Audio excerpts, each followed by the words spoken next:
Siendo las 11 horas con un minuto del día 23 de julio de 2021, se da inicio a la sesión de Derecho Civil del curso de recuperación académica del semestre 2021-1 del Instituto de Estudios Superiores Rosario Castellanos, en su horario de 11 de la mañana a 1 de la tarde. A continuación se procede a dar 5 minutos a los alumnos para que entre el aula virtual.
¿Qué tal, niños? Buenos días. Buenos días, profesor. Buenos días, profesor. Buenos días, niños. Bueno, pues vamos a empezar entonces. Hoy.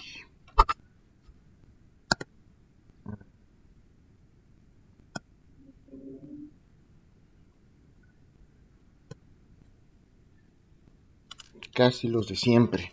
María Fernanda Sosa. Presente. ¿Qué vimos ayer?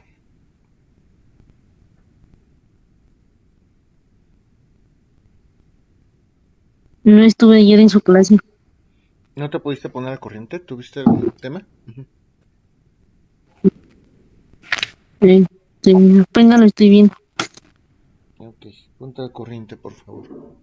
Sí, Yanshi Michelle, ¿estás por ahí?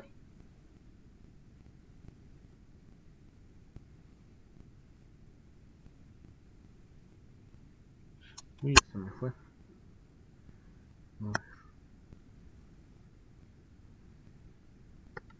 Abigail Teposteco.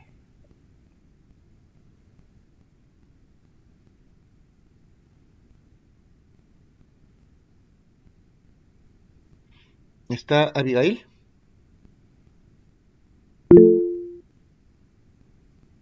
Ok.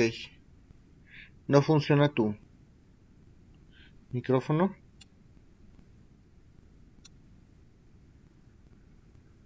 Arreglen esos temas, por favor. Ok. Gracias, Abigail. Ok, gracias, Yanchi. A ver.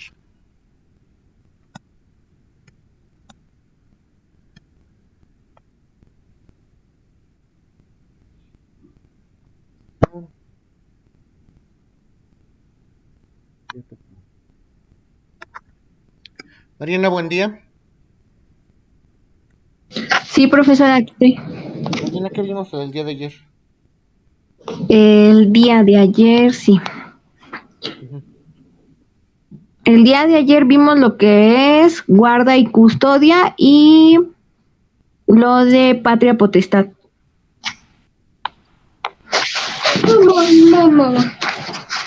A ver, ¿cuál es el tema central que platicamos todos?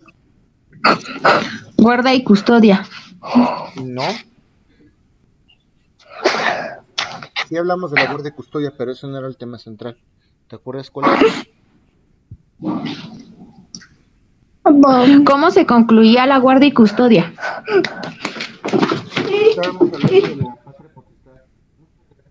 ¿Tuviste oportunidad de revisar el tema de ayer? Sí.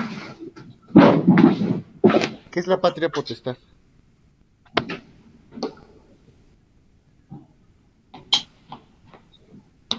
La patria potestad es una institución jurídica. Mm, es la que tiene ya sea la mamá o el papá que está a cargo del niño. ¿Nada más de niños? No, de los niños o de,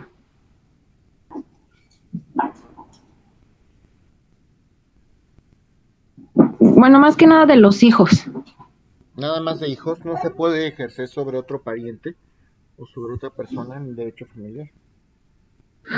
Sí, sí se puede ejercer en otro parentesco familiar.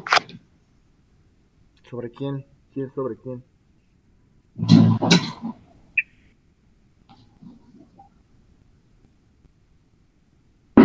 Puede ser sobre, un decir, los abuelos que no se pueden ya valer por ellos solos, o a veces los padres que igual ya no, bueno, tienen algún, por ejemplo, alguna enfermedad o algún problema que no pueden estar ya ellos solos. ¿No será eso tutela?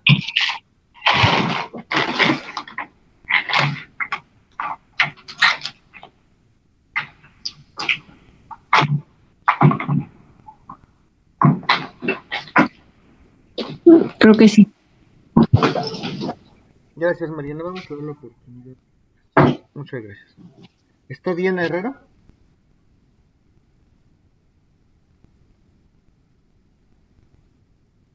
Sí, Hola, Diana, buen día. ¿Qué vimos ayer? no tengo los apuntes del día de ayer porque entré a otra clase. ¿No te pudiste poner al corriente? Sí, Ok. Yaret Padilla. ¿Qué tal, profe? Muy buenos días. Buenos días. Yo también me voy a poner al corriente porque no había podido entrar a clases por un problema que tuve y ya estoy checándolo con una compañera para que me pase lo que hemos visto y ponerme al corriente en mis actividades. Ok. José Antonio de la Cruz.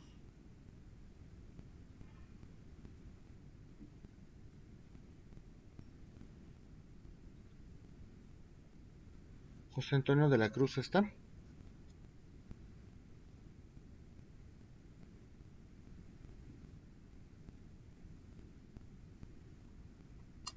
No sean malos, dígame por lo menos si están o no están.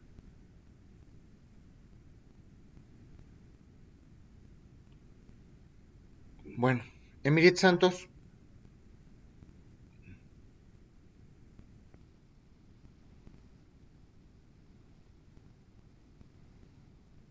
Emiret Santos. Ok, ¿tienes problemas con tu audio o qué sucede? Arréglalo. Arréglalo porque ya vienen los exámenes, ¿eh? A ver, pues volvemos a los de siempre. Ana Sánchez.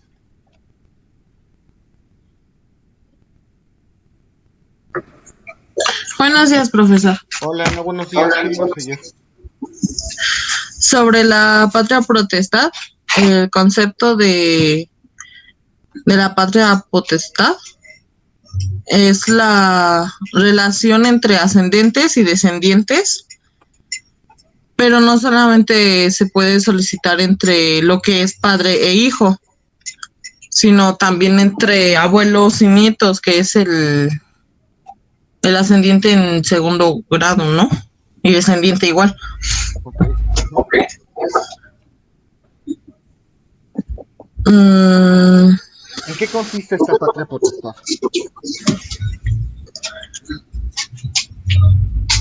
mm, en tener un derecho sobre ellos, o guardia y custodia. A ver, la guardia y custodia les expliqué. Ojo con eso, que es un tema, es una figura diferente. La guardia y custodia es diferente, es otra figura. Es más, ¿qué diferencia entre patria potestad, guardia y custodia y régimen de visitas? La guardia y custodia es bueno, no es necesariamente un niño, sino que la persona que vive o el adulto que vive con, en este caso, por ejemplo, un niño, ya sea papá, mamá o un tutor. ¿Cuál va a ser el adulto responsable que va a vivir con el menor o incapaz? ¿Ok?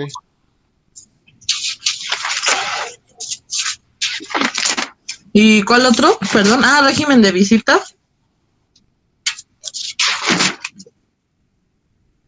Ujú. ¿Sí se escucha? Sí, ¿qué es el régimen de visitas? ¿Cuáles son las reglas de la tutela? ¿Qué sí se puede hacer? ¿Qué no se puede hacer? ¿Cómo se limita? ¿Cómo se suspende?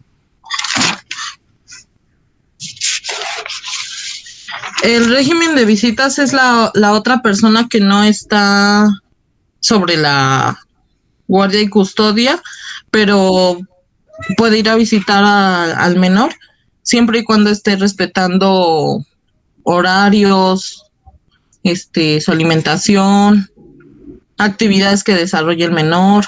Todo eso tiene que respetar en el régimen de visitas, Sí, pero si es una visita, es un derecho de convivencia, que es además del menor. pero que ya no. sin leer, naturalmente.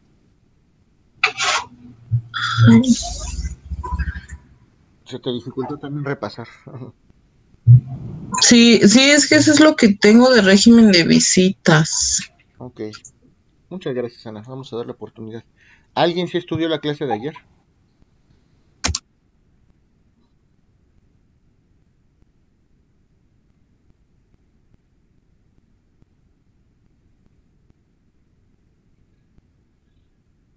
Alba, ¿pudiste estudiar la clase de ayer?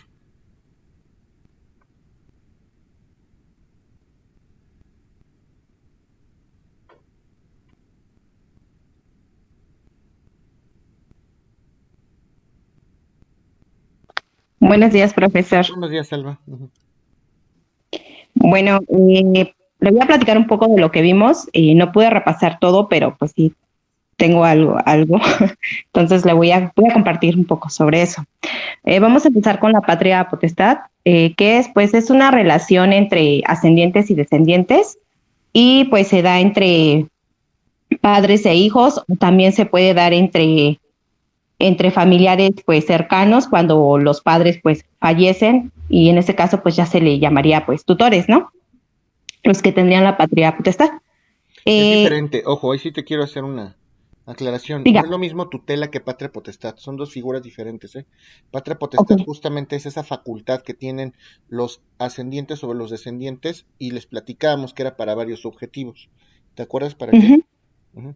Bueno, sí, es para criar al menor, para brindarle de protección también física, psicológica, también en alimentos, en higiene, que esté en buenas condiciones, que el niño pues asista a la escuela, que se cumpla también con los gastos académicos del menor, y bueno, también las necesidades afectivas que él tenga, ¿no? Y bueno, nos hizo mención sobre la guardia y custodia de la persona, bueno, del menor, y del régimen de visitas. La guardia y custodia, pues prácticamente es con quién se queda este menor, ¿no? Al final. Es con quién vive el menor, y nos mencionaba que normalmente en la guardia y custodia la madre es quien tiene al menor hasta los 12 años, ¿no? En la ley, así se está implícita, ¿no? Y el régimen de visitas, pues es quien no tiene la guardia y custodia del menor, pues es quien puede acudir a ver al menor, pero se le establece de cierta manera pues un horario o cierto tiempo también para que vaya a visitar al menor. Ajá. Y bueno, como sabemos igual, pues esto es porque quien tiene el derecho es el niño, no es tanto los padres, ¿no? Y vimos también las facultades y pues los efectos que tiene la patria potestad. Nos mencionaba que si el menor tiene bienes, estos no podían ser grabados o vendidos por parte de la persona que ejercía la patria potestad, ¿no? Y si en dado caso pues esto pasaba, pues se tenía que dar parte al juez de lo familiar.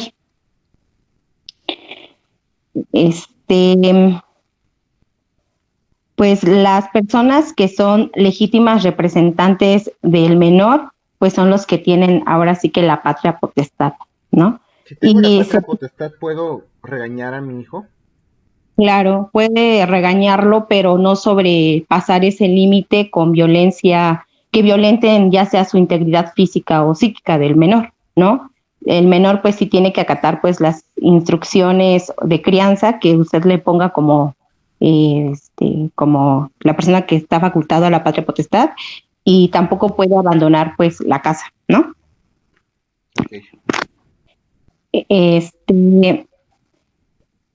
¿Qué más vimos? Vimos también que si el menor pues tenía una propiedad, y si la persona que tenía la patria potestad quería rentar esa propiedad, tenía que pedir una autorización del juez, ¿no? Pero pues era como que Ya cuando realmente se necesitaba de ese bien económico, se podía rentar la propiedad, ¿no? Pero pues también se tenía que contar pues con ciertos requisitos, por ejemplo, con pruebas periciales, ya pueden ser contables o con testigos de que realmente se viera a la familia pues afectada económicamente y que no tuviera como la manera para subsistir y darle pues una vida cómoda al pupilo, ¿no? Ujú. También nos mencionó pues cuáles son las causas para perder o limitar la patria potestad, que puede ser por muerte de la persona que está ejerciendo pues esta facultad o por emancipación, Que ya no está. que ya está derogada, efectivamente. Y también porque pues la persona menor de edad pues ya cumplió la mayoría de edad, por adopción, porque el menor pues sea adoptado por otra persona, pues prácticamente pues perdería esa facultad, y que el menor pues sea recluido en una institución de asistencia privada, por ejemplo, un orfanato, ¿no? Ajá.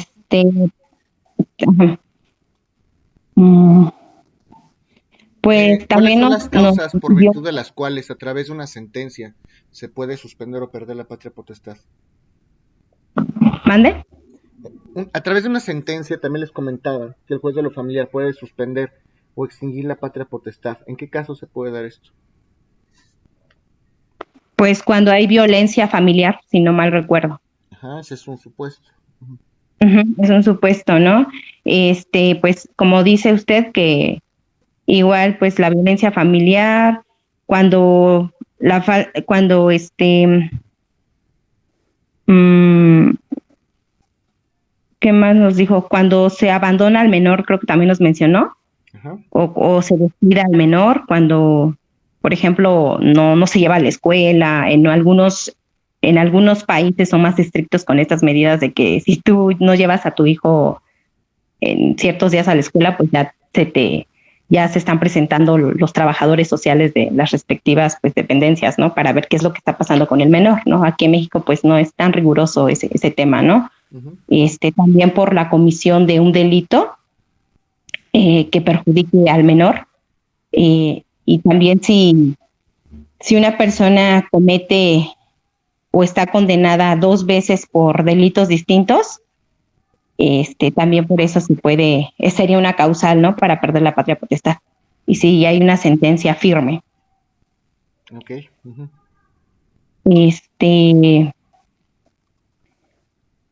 Igual cuando, pues si se llegan a separar los padres, también se puede perder la patria potestad siempre y cuando el juez también lo autorice, ¿no? O motive las causas. Ajá. Uh-huh. Y en la suspensión de la patria potestad, por ahí, nos dijo que, obviamente a través de cualquier condena, como tú dices, si no se dan alimentos, si se viola la obligación de dar alimentos, si desacato alguna instrucción del juez o si se da el delito de sustracción de menor. ¿Ok? sí, también nos mencionó eso, que también aunque sean los mismos padres, pero si no tienen esa patria potestad, pues igual si sacan del país o se llevan al niño sin consentimiento de la persona que tiene la patria potestad, puede pues ser sí dentro del mismo estado, no necesariamente otro país. Te lo llevas claro. de la casa, pues puede ser una sustracción de menor. Y otra pregunta, si están casados los papás, si se vuelven a casar con otra pareja, ¿por ese hecho se puede perder la patria potestad? No, profe, por ese hecho no se puede perder la patria potestad. Ok. Ahora sí, ¿en qué caso se suspende la patria potestad? Cuando el menor de edad, cuando la persona que es responsable del pupilo se vuelva pues incapaz o tenga alguna dificultad, ¿no? Mental, ¿no? Okay. Uh-huh. Cuando se declare ausente la persona, o es como las personas que luego se pierden o desaparecen por días y no se sabe su paradero, ¿no? Pero eso sí se puede recuperar nuevamente cuando aparecen esas personas, pueden recuperar nuevamente la patria potestad, ¿no? Okay. Uh-huh. Que uno pues de los ascendiente pues ponga en riesgo pues también la salud del menor, por ejemplo, que tenga transmisión sexual, enfermedad de transmisión sexual, perdón, o que lo lleve a un sitio, por ejemplo, de juegos que pueda perjudicar al menor, y que también cuando no se permiten las visitas con el menor, en ese caso pues también yo fui la que le pregunté sobre eso y me mencionó que pues también había medidas de apremio hacia la persona que prohibía o que no estaba permitiendo estas visitas al menor, ¿no? Por ejemplo, las amonestaciones, pues amonestaciones onerosas, arresto o hasta dar parte al MP, ¿no? Ujú. ¿Qué más?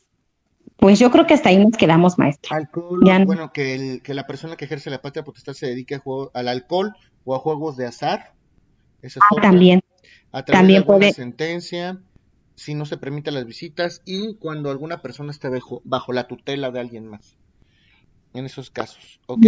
Y hablábamos de dos supuestos en los cuales se puede renunciar a esta patria potestad, ¿te acuerdas? sí, sí nos dijo que cuando una persona pues ya era grande, que tenía pues 60 años o más, que pues también ya no era como pues apta como para pues tener la patria potestad de un menor. Y si pues también si tenía una enfermedad, ¿no? Que lo imposibilitaba de tener esta patria potestad. Ok, Creo que eso fue todo, maestro. No sé exacto. si. Y ahora sí, eso fue todo. Bueno, niños, ¿alguien tiene alguna duda de esto que vimos el día de ayer?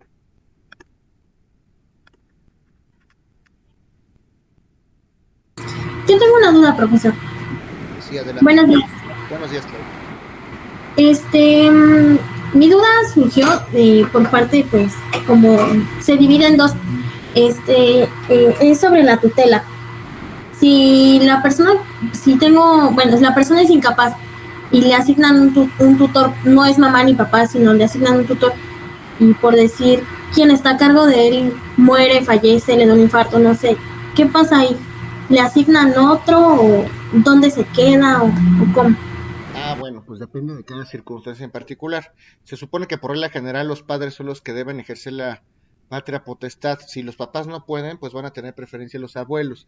Si los papás no pueden, entonces se les va a dar parte al juez para que el juez haga de conocimiento de algún familiar cercano a ver si es que pueden hacerse cargo de él. Si no hay nadie de la familia que se pueda hacer cargo, entonces el juez va a pedir consejo va a pedir consejo, valiendo la redundancia, al Consejo Local de Tutelas para que le designen un tutor, ya sea que el tutor pueda hacerse cargo del menor en su totalidad o solo administrar sus bienes. Si el tutor interino que nombre el juez es el que se puede hacer cargo e incluso administrar sus bienes, se queda con el tutor interino. Si de plano no hay nadie, entonces se va a dar parte a justamente a alguna institución de asistencia privada, y será la institución de asistencia privada justamente la que pues se haga cargo del menor, aunque de hecho el tutor pueda administrar exclusivamente los bienes y el niño viva en esa institución de asistencia privada. Prácticamente eso sería. Lo vamos a ver, porque vamos a ver también tutela. Es de los últimos temas que vamos a ver, pero prácticamente así funcionaría, ¿ok? Ah, ok, gracias, maestro. Claro que sí. ¿Alguien más tiene alguna otra duda?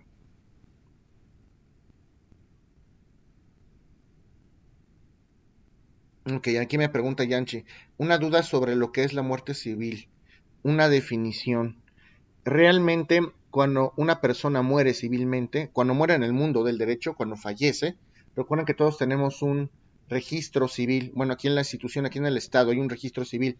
Cuando una persona fallece, se tiene que dar parte del juez o al oficial del registro civil para que tome nota justamente de la persona que ha fallecido. En cuanto se asigna, se levanta o se registra prácticamente este fallecimiento, porque todas las instituciones obviamente tienen que acreditar este fallecimiento con un certificado de muerte. Algún médico tiene que asistir para explicar cuál fue la causa.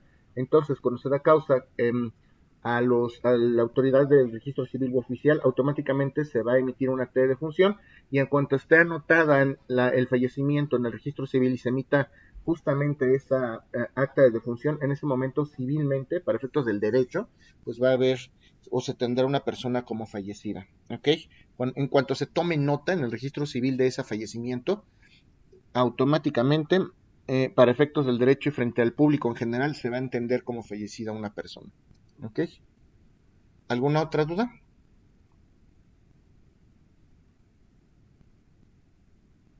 Claro que sí, Yanchi. ¿Alguna otra duda, niños?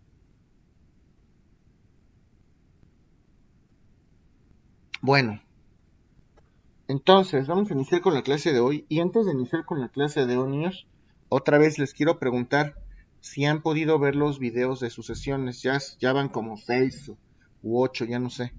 ¿Alguien los ha podido ver y tiene alguna duda del tema de derecho de sucesiones? Profesor, yo me acabo de integrar a su clase y quisiera saber en dónde pudiera ver esos videos de sus sesiones. Están en el Classroom. Si te acabas de ingresar. Perdón, Pedro, ¿por qué te acabas de unir ahorita? ¿Tuviste dificultad para ingresar antes? ¿No tuviste las claves? ¿No te llegó mi correo? No, sí. De hecho, usted me pasó el link para la conferencia, pero no me había podido conectar, no me dejaba la aplicación. Entonces la instalé y la desinstalé. Ok. Pues si ingresas al Classroom, ahí van a venir todas ¿Sí? las actividades. En las actividades, me parece que es desde la actividad 5 o 6, no recuerdo bien. Yo les subo ahí mismo en el Classroom los videos de sus sesiones. Ahí vienen todos los videos de sus sesiones que les he dejado hasta el momento. Son como 12, ya no me faltan muchos. De hecho, el martes termino de subirles. El martes acabo sus sesiones con ustedes. Y ahí vienen todos los videos. Todos esos videos los puedes ver en el Classroom. Igual que todas las actividades. Todos los temas que hemos visto aquí en la sesión, en clases, vienen soportados en Classroom porque les dejé también que estudien los fundamentos jurídicos. Vienen ahí los temas. Si tienes alguna duda, me buscas terminando de las sesiones. Termino como a las 5 de la tarde. Y si quiere lo revisamos. ¿Ok, Pedro? Muchas gracias, profesor. Sí, le mando un mensaje entonces. Claro que sí. Gracias. Ok. ¿Alguien más? Otra duda, profesor. ¿Qué tipo de deudas se pueden heredar? Pues absolutamente todas las deudas. Hablando específicamente de sucesiones, se pueden heredar tanto activos como pasivos. Por eso, cuando hablamos de sucesiones, seguramente ustedes vieron el tema del patrimonio o vieron qué es el patrimonio en derecho de personas y bienes. El patrimonio es un atributo de la personalidad. Todas las personas, sean físicas o morales, tienen atributos de la personalidad. Y uno de los atributos es el patrimonio, que es el conjunto de haberes, de derechos, de obligaciones, de activos, de pasivos, de deudas, que son susceptibles de apropiación y constituyen una universalidad. Cuando una persona fallece, automáticamente pues deja pendiente por liquidar ese patrimonio. Una persona fallece y recuerde que las personas que fallecen se les conoce como decuyus. Se escribe decuyus y se escribe así decujus, y no se dice decujus, se dice decuyus, ya también se los había comentado. Decuyus significa de cuya sucesión se trata. Entonces, las personas que fallecen tienen ese patrimonio que tuvieron en vida, pues lo tienen que liquidar, pero como ellos ya no están presentes, ellos ya fallecieron, una persona lo tiene que hacer por ellos, ¿ok? Y ese patrimonio está conformado no nada más por cosas, sino también por deudas. También las deudas se pueden heredar, cualquier tipo de deuda, ¿ok? Entonces, una persona que se llama albacea, que va a ser la persona que represente justamente a este fallecido o al de cuyos en vida, lo que va a hacer el albacea, su labor primordial, justamente es encargarse de liquidar el patrimonio del de cuyos. Lo primero que va a hacer es hacer una lista pormenorizada, va a hacer un inventario, a ver qué es lo que tenía el de cuyos. Tenía 5 casas, 3 carros, cuentas bancarias, cabezas de ganado, joyas, pero también tenía deudas, tenía créditos bancarios, tenía tarjetas de crédito pendientes, tenía créditos personales, tenía hipotecarios, etcétera. Todas las deudas que tuvo en su momento el de cuyos, se tienen primero que liquidar. El albaceo tiene que liquidar esas deudas. Si sobra algo, por eso se le llama al patrimonio sucesorio o el patrimonio de las sucesiones, se le llama patrimonio en liquidación, porque primero se tiene que liquidar. Primero se pagan las deudas, el albacea paga las deudas, y si sobra algo, eso es justo a lo que voy. Si sobra algo, ese algo que sobre se reparte entre los herederos. A ver, Juanito, sobraron 30 pesos, pues bueno, se reparte entre los herederos. Sobró 1,000,000 de pesos, pues se reparten entre los herederos conforme a reglas establecidas en el testamento o establecidas en la sucesión legítima. ¿Qué pasa si no se alcanzan a pagar las deudas? ¿Qué crees? Los activos no alcanzan, que es la pregunta de Yanchi, y eso es importantísimo. Si los activos no alcanzan para pagar las deudas, pues también se heredan esas deudas. Oye, el de Cuyos debía 500,000 pesos. Con los activos que tiene se alcanzan a cubrir 300,000 pesos. Sobran 200,000. Pues esa deuda de 200,000 se hereda completamente a los herederos. Puede que los herederos adquieran y hereden exclusivamente deudas y los herederos entonces tendrán que hacerse cargo de pagar esas deudas. Las deudas sí se heredan. Por eso en las sucesiones hay 4 etapas. La primera etapa es justamente cuando se nombran a los herederos o legatarios, se nombra el albacea, y en la segunda etapa el albacea hace ahí justamente un inventario y un avalúo. Esto es lo que tenía el de cuyos, esto vale. Ahí es donde se va a definir justamente si hay más deudas que activos o más activos que deudas. En la tercera etapa, que se llama administración, se pagan las deudas que se puedan pagar y lo que sobre como resultante en la tercera etapa, si sobran bienes, pues se repartirán los bienes. Si hay deudas, pues se repartirán las deudas. Lo que sobra en la última etapa, que se llama adjudicación, se van a repartir tanto esas deudas, o ya sean deudas o esos activos, entre el resto de los herederos. ¿Ok? ¿Sí está claro o no? Ok. ¿Alguna otra duda, niños, del tema de sucesiones? Profesor, y por ejemplo, esto de la albacea, bueno, supuestamente no dicen que cuando las personas fallecen, sus deudas ya se congelan. No, por supuesto que no. Ahí, justamente dentro de los videos que les subí, lo explico. Les platico esto.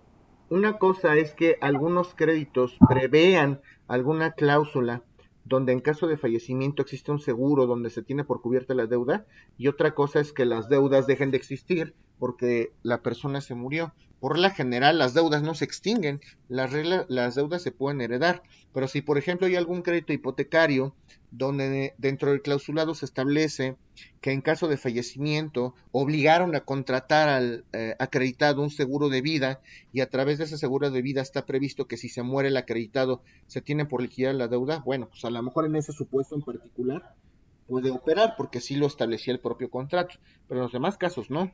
Si tengo, por ejemplo, deudas fiscales, pues esos se heredan perfectamente. Si yo le debo a una persona en lo particular, pues también eso se hereda, ¿ok?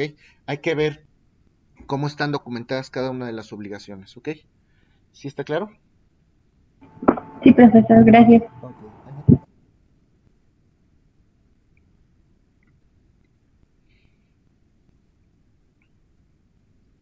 Bueno, niños, vamos, antes de iniciar la clase de hoy, se los quiero decir por anticipado, para que ustedes tomen todas las precauciones que necesitan, porque así debe de ser. Las cosas no se hacen a última hora. El día del examen, les voy a ir platicando de la mecánica del examen, con una semana de anticipación prácticamente. El día del examen escrito, ustedes deben de tener a la mano, se los voy a subir, les voy a subir las instrucciones naturalmente al Classroom.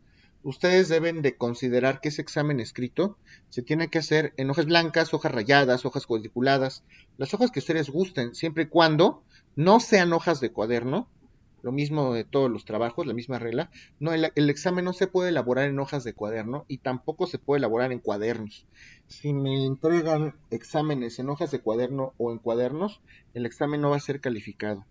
De una vez se los comento para que tomen sus precauciones. Pueden hacer en hojas simples, hojas de carpeta, como quieran, pero es un examen y es una evidencia académica que se le tiene que entregar al instituto. Entonces no podemos entregar hojas de cuaderno porque se puede malinterpretar el tema. Ese es el número 1.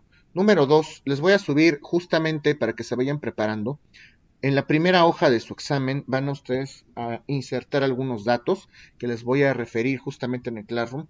Van a poner en la primera hoja Instituto de Estudios Superiores, Rosario Castellanos, la fecha, curso de recuperación, derecho civil, el profesor, el semestre, y bueno, todos esos datos que en su momento les voy a indicar. En la primera hoja van a ser 11 preguntas por examen. Son 10 preguntas y una de rescate. Obviamente la de rescate es diferente a los temas que hemos visto en clase, por eso es de rescate. Son de temas jurídicos que no hemos visto. Si ustedes la tienen bien, pues bueno, ya tendrán un punto extra. Y si no, pues no pasa nada. Tendrán que contestar su examen, ¿ok? Primero me tienen que copiar, transcribir las preguntas, ¿eh?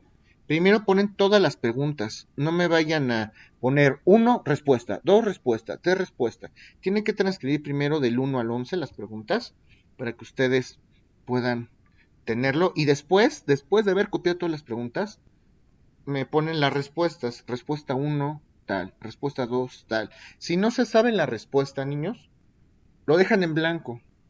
No me vayan a responder las preguntas salteadas porque no voy a calificar eso. Primero la 8, luego la 2, luego la 4. No voy a calificar eso porque es un tema. Tengo muchos exámenes que calificar. Entonces se responden en orden. Si no se acuerdan, dejan un espacio en blanco. ¿Ok? Si no se acuerdan, pues bueno, le ponen no me acuerdo, lo que sea.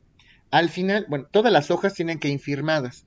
Y la última hoja, niños, la última hoja, tienen que estampar su nombre, su firma y la fecha. Obviamente todo es de puño y letra. Cuando ustedes terminen el examen, van a disponer de 15 minutos para escanearlo. Lo tienen que escanear, no se valen fotografías porque es una evidencia académica, les repito. Hay alumnos que me han mandado fotografías con el pozole y con la banca, es una evidencia académica, es un documento formal. Esos exámenes no van a ser considerados. Tiene que ser en un solo archivo, luego me mandan 15 PDFs, 20, no, un solo archivo. Si ocuparon 3 hojas, bueno, pues las 3 hojas tienen que ir en un solo archivo, porque también así nos pide las evidencias al instituto, en un solo archivo, en formato PDF. Eso tampoco es que sea un capricho mío, así nos piden las evidencias, ¿ok? Si los exámenes no llegan, no son subidos al Classroom en ese lapso, pues obviamente no van a ser calificados. Puede presumir que están haciendo otra cosa, ¿ok? Justamente el examen, ya sea jueves o viernes, lo vamos a ver dependiendo de cuánto terminamos el curso. Y se los digo con anticipación, porque puede ser el jueves o viernes, depende de cuánto terminemos el curso. Entonces, yo les voy va a empezar a las 11 en punto. A las 11 en punto, yo voy a subir el examen a Classroom para que ustedes inmediatamente, son 4 tipos de exámenes, de hecho, A, B, C o D. Inmediatamente que inicie la sesión, yo por lista les voy a decir, te toca el A, el B, el C o el D. Se pregunta absolutamente todo, ¿ok? ¿Y qué más? Pues bueno, ustedes ya resolverán ese día y no es porque quiera vulnerar sus derechos o su privacidad, porque pues saben que no es por ahí, pero como es el examen, necesito que ese día todos estén preparados para tener su cámara abierta, niños. Solo ese día, no es otra cosa, es seguridad y es una regla académica.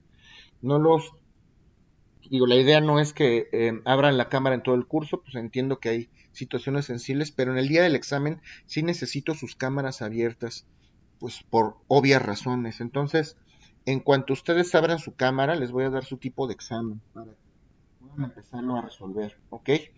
Ese mismo día, sí o sí les tengo que dar sus calificaciones, ¿ok? Porque necesito también agendar quién va a poder presentar el examen oral y quién no. Yo voy a subir las clasificaciones puntuales en el Classroom y los que acrediten ese examen, pues vamos a subirles inmediatamente su caso práctico. Ahí les voy a poner en la lista, por ejemplo, no sé, Alba 8, examen, caso práctico tipo C. Y voy a subir los 4 casos prácticos, ya lo van a poder resolver en ese momento. Y al día siguiente, pues bueno, los voy a estar llamando en el chat que hicimos, por eso es importante que estén todos en el chat. Vamos a hacer obviamente ese caso práctico tiene que estar tanto en el Classroom como en mi correo, les voy a dar instrucciones en su momento, antes de que presenten el examen, ese es el requisito para presentar el examen oral, ¿ok? Y los voy a ir llamando el viernes o el sábado cuando toque el examen oral, uno por uno, para ver si están en posibilidades. Va a ser obviamente una videollamada por WhatsApp. Hacemos el examen, pregunto de su caso práctico y en ese momento les doy su calificación final. ¿Alguien tiene alguna duda? Sí, profesor. Bueno, si en dado caso, por ejemplo, pasamos el examen escrito, en el caso práctico únicamente nos va a preguntar sobre ese caso práctico. No, en el examen oral se va a dividir en 2 fases. Número 1, van a tener que sustentar oralmente la respuesta que dieron al caso práctico. Y número 2, pues les voy a preguntar de todo lo que vimos en el semestre, bueno, en el curso. Todo de sus sesiones, les puedo preguntar cualquier cosa de sus sesiones o cualquier parte de derecho de familia, ¿ok? Se va a preguntar todo, ¿ok? ¿Alguna otra duda? ¿Cuánto tiempo tenemos para el examen escrito? ¿Es de 11 a 1 o No, cuánto tiempo? de 11 a 1. Vamos a aprovechar todo el tiempo para que ustedes lo resuelvan tranquilamente, ¿ok? Bueno, María Fernanda, no sé por qué no estás en el chat. Creo que me parece que Karen, si está aquí en clase ahorita, es la que es administradora. Entonces, Marita, ponte en contacto con Karen para que te dé de alta en el WhatsApp. Y si no puede Karen, pues me avisas para poderle yo comentar a ella. ¿Ok? También tú, Mariana, no sé por qué no están en el chat. ¿Ok? Les agradezco. Lo mismo, busquen a Karen y si no puede Karen, pues al ratito a las 5 me buscan para que pueda ponerlo ahí. ¿Ok? Sí, a todos. Todos los que no estén. ¿Ok? ¿Alguna otra duda, niños? Referente a esto. Sí, yo tengo una duda, profesor. ¿Cuándo va a subir los casos prácticos? En cuanto suba las calificaciones, si su examen oral, perdón, si su examen escrito es, por ejemplo, el jueves en la tarde noche, pues necesito tiempo para calificar, voy a subir las calificaciones a Classroom y al mismo momento voy a subir los casos prácticos. Voy a tratar de que sea lo más rápido posible porque sé que tienen que trabajarlo ustedes, ¿no? Pero, pues en cuanto le suban las calificaciones del escrito, inmediatamente le subo los casos prácticos. ¿Ok? Ok, gracias. Claro que sí. ¿Alguien más? Yo, profe. Sí. Bueno, usando mi lógica, si no ponemos el escrito, no tenemos derecho a presentar el oral, ¿verdad? Correcto. Bueno, gracias. Sí. ¿Alguien más?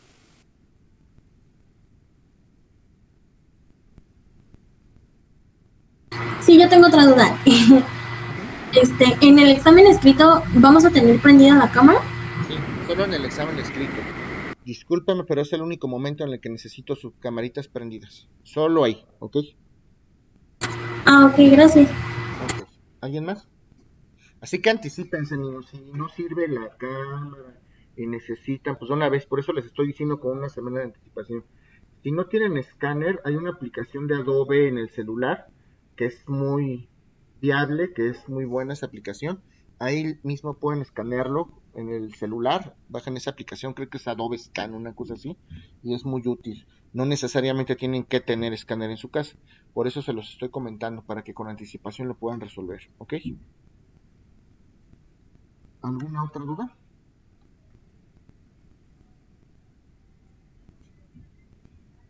Bueno, niños, si no hay ninguna otra duda, entonces, ahora sí, vamos a dar inicio a nuestra clase del día de hoy. Y el día de hoy nos toca estudiar un tema que justamente es la adopción. Hoy vamos a hablar de la adopción, ¿ok? Pocos temas nos faltan de derecho familiar. Entonces, hoy vamos a hablar de la adopción. Para hablar de la adopción, primero tenemos que recordar los tipos de parentesco que hay. Recuerda que conforme a derecho, y lo platicamos creo que el día 1 o el día 2, la ley reconoce algunos tipos de parentesco. El parentesco por consanguinidad, el parentesco por afinidad, parentesco directo, indirecto, y también hablábamos del parentesco natural o legal, que justamente referíamos a ese parentesco natural o legal como ese tipo de parentesco que se da entre adoptante y adoptado, aunque después aclaramos que la ley entiende que entre adoptante y adoptado va a existir un parentesco prácticamente como si fuera por consanguinidad. Al final del día, entre adoptante y adoptado, las consecuencias jurídicas debido a ese lazo de parentesco va a ser como si fueran padre e hijo, o padre e hija, o madre e hija, o con lo que sea de sangre, ¿ok? Entonces, ahora vamos a definir la adopción para que ustedes puedan entender en qué consiste esta figura. La adopción, primero que nada, es un acto jurídico, ¿ok? Es un acto jurídico mediante el cual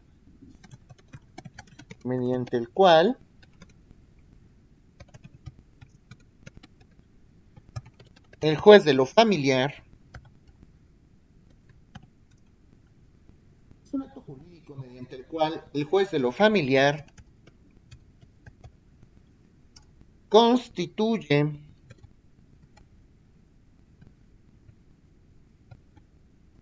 de manera irrevocable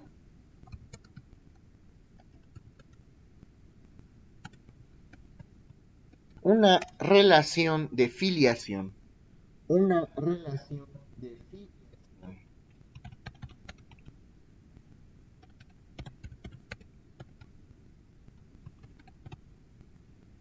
Entre adoptante y adoptado, coma, ¿ok? Al mismo tiempo,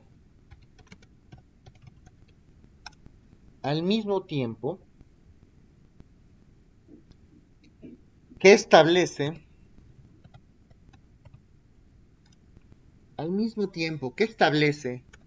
un parentesco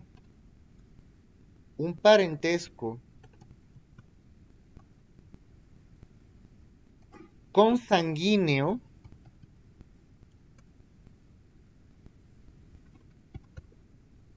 entre el adoptado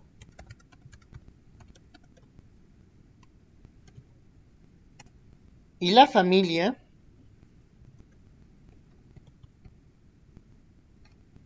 del adoptante, entre el adoptado y la familia del adoptante, y entre este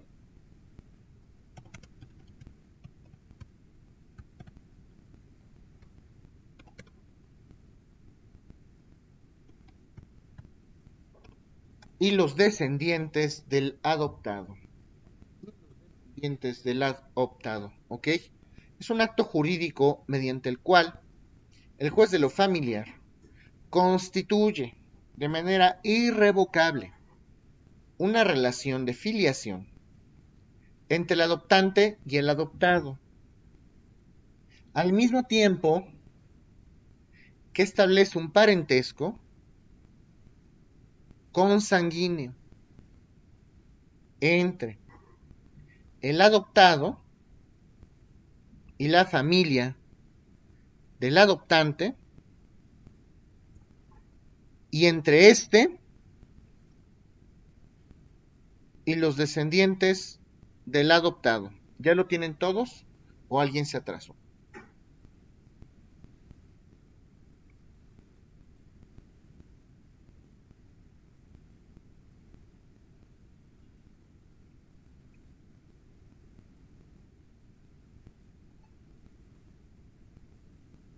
¿Alguien no lo tiene? ¿Ya lo tienen todos, niños? Sí, profesor. Ya, profesor. Bueno, vamos a explicar este concepto de adopción. Número 1, pues la adopción naturalmente es un acto jurídico. Recordemos que el acto jurídico es la manifestación externa del hombre libre y consciente para crear, transmitir, modificar o extinguir derechos y obligaciones. Entonces, de manera voluntaria, las personas que tenemos capacidad de goce y ejercicio podemos adoptar. Y un acto jurídico, la adopción es un acto jurídico, es un acto que surte consecuencias en el mundo del derecho. ¿Ok? ¿En qué consiste este acto jurídico? Aquí podemos entender que la única autoridad competente en nuestro derecho positivo mexicano para establecer ese lazo que existe entre adoptante y adoptado, la única autoridad competente para proveer jurídicamente una adopción, para decretar jurídicamente una adopción, es el juez de lo familiar. Entonces, si ustedes quieren adoptar, ya lo sabrán, el juez de lo familiar es la autoridad competente para decretar justamente esa adopción. ¿Ok? Y bueno, ¿en qué consiste la adopción? Número 1, la adopción es irrevocable. Una vez que se adopta a una persona no hay vuelta atrás. No es primero sí y luego no. No, una vez que se adopta a una persona ya no podemos dar marcha atrás. Y cuando se adopta a una persona se establece una relación de filiación. Esto ya lo platicamos, fue de los primeros temas que vimos durante el curso. La filiación es justamente esa relación parental biológica o esa relación de parentesco que se va a dar entre padre y madre. Prácticamente establece una relación de parentesco. Esos son los efectos, eso es uno de los efectos jurídicos de la adopción. Se va a establecer una relación de parentesco entre adoptante y adoptado. Automáticamente también es una ficción en el mundo del derecho. Una ficción es una fantasía en el mundo del derecho. En el mundo del derecho, aunque la persona que yo vaya a adoptar biológicamente no sea mi pariente por consanguinidad, pues el derecho asume que lo es. Es una fantasía en el mundo del derecho. Es una ficción en el mundo del derecho. Aunque biológicamente no sea mi hijo o mi hija, en derecho se asume que sí lo es. ¿Ok? Y entonces se establece esta relación de parentesco, naturalmente, entre adoptante y adoptado. Y de aquí deducimos que también hay dos partes en la adopción, el adoptante y el adoptado. El adoptante, que será la persona que adopte a una persona, y el adoptado justamente que será esa persona que la va a adoptar el adoptante. ¿Ok? Entonces, como ya comentábamos, esta adopción, una de las consecuencias jurídicas que genera es el parentesco por consanguinidad. Si yo adopto a una persona, para efectos del derecho, se entiende que ese adoptado es mi pariente por consanguinidad. ¿Qué tipo de pariente? Pues mi descendiente, mi hijo de sangre. ¿Ok?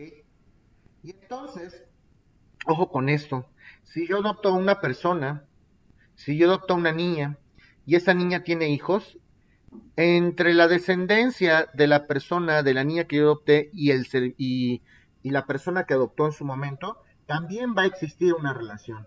Ese vínculo de parentesco se extiende, es extensivo a la descendencia de la persona adoptada.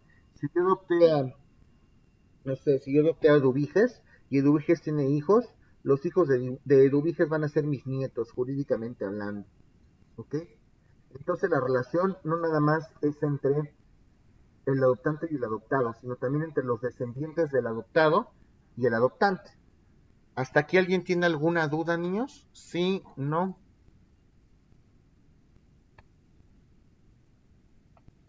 Yo tengo una duda. ¿Puede tardar o tiene un cierto tiempo pues el trámite para la adopción o si puede tardar bastante tiempo? Me recuerdas a mis clientes, mi querida Clau. Cuando me preguntan, ¿y cuánto se va a tardar mi proceso? Pues depende de muchas cosas. Depende de muchas cosas que se suscitan dentro del procedimiento. Para empezar, una vez que ingresas el trámite, una vez que planteas un proceso formal de lo que sea, un proceso ante la autoridad jurisdiccional, estamos sujetos a muchas eventualidades. Estamos sujetos a que se notifiquen algunas personas, estamos sujetos a que algunas autoridades respondan. Entonces, este trámite, en principio, pues puede tardar.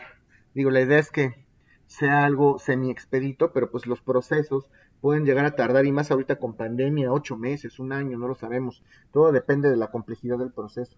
Tomando en consideración que, pues, un proceso regular ahorita ante el juez de lo familiar, pues puede tardar de 6 a 8 meses, un proceso regular.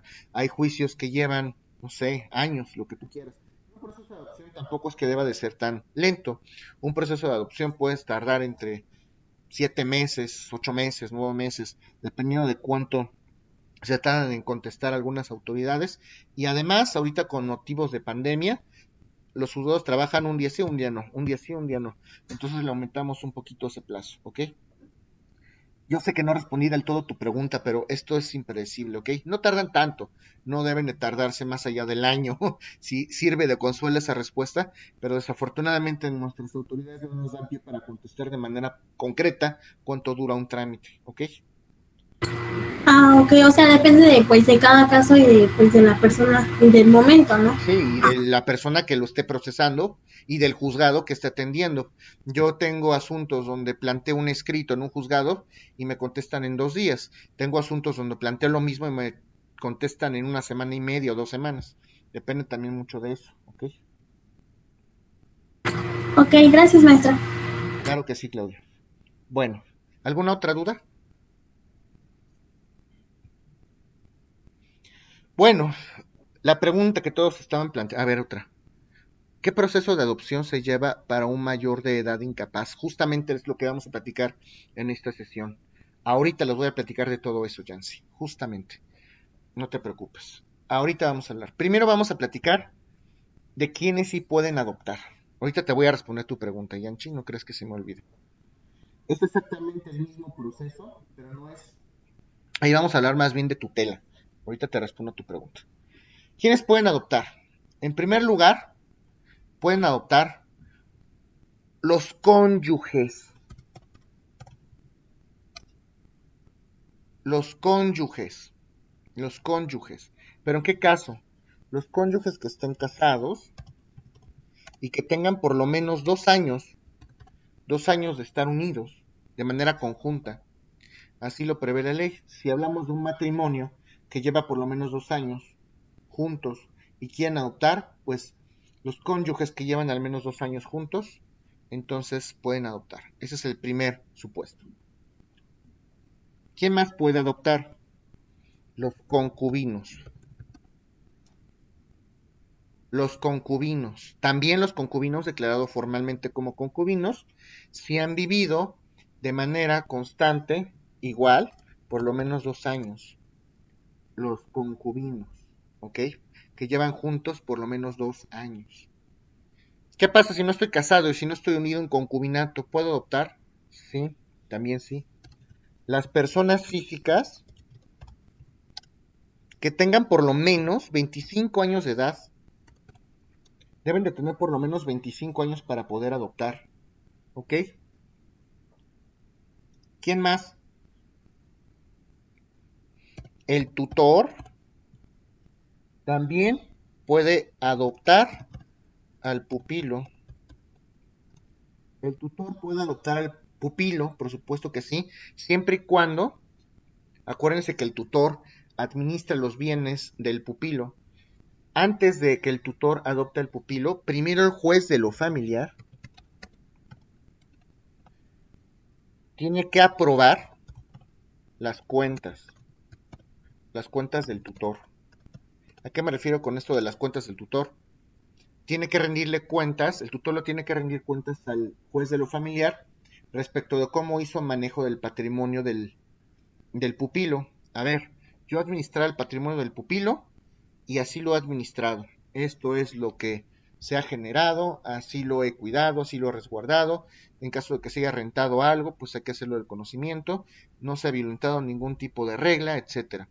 Si el juez de lo familiar aprueba las cuentas del tutor, entonces el tutor puede adoptar. También se pueden contar en posibilidades de adoptar justamente al pupilo. ¿Hasta aquí alguien tiene alguna duda?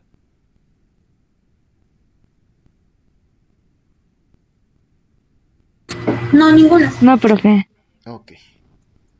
Profesor, ¿a quién se le podría conocer como el tutor?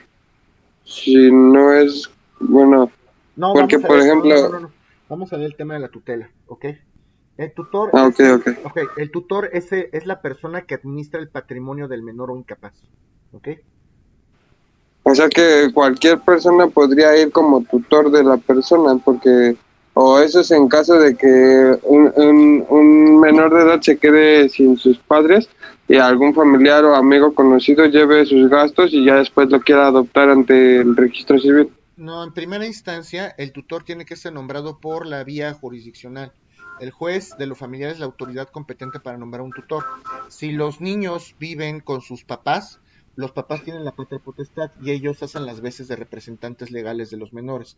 Si los papás no tienen esa patria potestad, pues bueno, tienen preferencia los abuelos. Si los abuelos no se pueden hacer cargo, el juez de lo familiar tiene que nombrar formalmente a un tutor.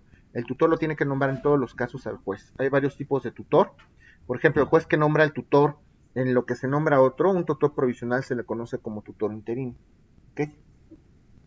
Ok, muchas gracias, profesor. Claro que sí. Ojo, otro supuesto importante. ¿Qué pasa si yo estoy casado y mi pareja y yo tenemos un hijo, pero nos separamos y mi hijo se va a vivir conmigo y yo me voy a vivir con mi nueva pareja? ¿Mi nueva pareja puede adoptar a mi hijo? La respuesta es sí. La nueva pareja de cualquiera de los progenitores también se puede encontrar en aptitudes de adoptar al hijo menor de su pareja, siempre y cuando se cumplan los requisitos, ¿ok? Por lo menos, vamos a hablar de dos, por lo menos de la edad, ¿ok? Por lo menos, si mi nueva pareja por lo menos debe de tener 25 años, que es el primero de los requisitos ahorita que platicamos, ¿no? Y dos, lo vamos a ver ahorita en unos momentos, debe de existir por lo menos, en todos los casos de adopción, debe de existir por lo menos una diferencia de 17 años, de 17 años entre adoptante y adoptado. Debe de existir por lo menos una diferencia de 17 años entre adoptante y adoptado. Pero la otra parte pierde derechos y obligaciones. Si adopta la pareja, recuerden que si adopta la nueva pareja, al niño automáticamente se genera una relación de parentesco por consanguinidad. Así es, efectivamente. Es correcto, Yanchi. ¿Ok? Ya los parientes de la progenitora jurídicamente, en el mundo del derecho, pues ya no tendrían ningún tipo ahí de relación de parentesco con ese menor que ha sido adoptado por la nueva pareja.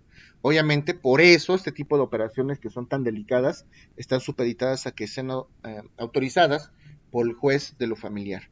De hecho, recuerden, en ese tema que estamos platicando de la adopción entre la nueva pareja de uno de los progenitores, se tiene que someter en todo momento a la opinión del juez de lo familiar y siempre va a imperar el interés superior del menor. Obviamente se va a escuchar al menor en todos los casos. El menor tiene que ser considerado, ¿ok? Si es lo mejor para el menor, pues el juez de lo familiar lo va a considerar. Si el juez de lo familiar considera que no es lo mejor para el menor, pues naturalmente no lo va a autorizar el juez, ¿ok? Las personas, sigo respondiendo a esto, no pueden ser adoptadas por más de una persona. Eso no es posible en el mundo del derecho. Ok, ¿qué dice el 395 párrafo cuarto? Cuéntame. En lo que me anota sigo platicando esto, ¿ok? Bueno, entonces siempre se va a respetar ese interés superior del menor, ¿ok? Y bueno, el juez va a tomar en consideración todas aquellas circunstancias. Ninguna persona puede ser adoptada por más de una persona. Ahora, ¿quiénes pueden ser adoptados? En lo que me platicas el 395, Yanchi, párrafo cuarto, sigo al pendiente de ti. Bueno, ¿qué personas pueden ser adoptadas? Los niños y las niñas menores de 18 años. Los niños y las niñas menores de 18 años, ¿ok? El primer supuesto es ese. Estos niños y estas niñas, de ninguna manera, no, de manera imperativa, no pueden estar sujetos a la patria potestad. Patria potestad. Dice, extinción de la filiación entre adoptado y sus progenitores, del parentesco con la familia de estos, salvo los impedimentos del matrimonio. En el supuesto de que el adoptante esté casado o tenga alguna relación de concubinato con alguno de los progenitores, no se extinguirán los derechos, obligaciones y demás consecuencias jurídicas que resulten de la filiación consanguínea. Ojo, no puedo tener dos padres y dos mamás. Es correcto lo que tú estás diciendo. Por eso lo que estamos hablando ahorita es que siempre se va a atender al interés superior del menor. Estamos hablando de supuestos en los que el menor se vea perjudicado. La extinción de la filiación, obviamente, entre el adoptado y los progenitores. ¿Eso qué significa? Que está cesando la relación de parentesco entre adoptante y adoptado. Como les comentaba hace ratito, por regla general, nadie puede ser adoptado o nadie puede tener dos papás o dos mamás en el mundo del derecho. ¿Ok? Si tienen alguna relación de matrimonio o de concubinato, pues les repito, el juez de lo familiar va a ser quien decida en aras del menor. ¿Ok? No se extinguen los derechos y las obligaciones si es que así el menor, y me refiero, por ejemplo, de manera concreta al tema de las visitas domiciliarias, por si fuera el caso, en beneficio del menor. Si el menor decide que quiere seguir viendo a su progenitora consanguínea, en ese caso, pues puede seguir respetándose ese derecho. Pero este tipo de derechos derivados justamente del parentesco, que pueden ser derechos de alimentos, que eso se refiere justamente a este artículo, son los que a juicio del juez, a criterio del juez, pueden seguir siendo sustentables o no. Recuerden que el parentesco genera derechos y obligaciones. Derecho a heredar, por ejemplo, derecho a alimentos, derecho a un régimen de visitas, ¿ok? Esos derechos pueden o no cesar a criterio del juez. Una cosa es que cesen o no los derechos que se derivan del parentesco, que es lo que refiere este artículo. Pero no puedo tener dos relaciones, no puedo tener dos mamás en el mundo del derecho, dos papás, ¿ok? Ok. Bueno, ¿alguna otra duda? Gracias, Jensi. ¿Alguna otra duda? ¿Esto que estamos comentando? Bueno. No, profesor, ninguna. Ok. ¿Quiénes pueden ser adoptadas en el mundo del derecho? Los niños o las niñas menores de 18 años que no estén sujetos a patria potestad. No pueden estar sujetos a patria potestad por nadie más. ¿Ok?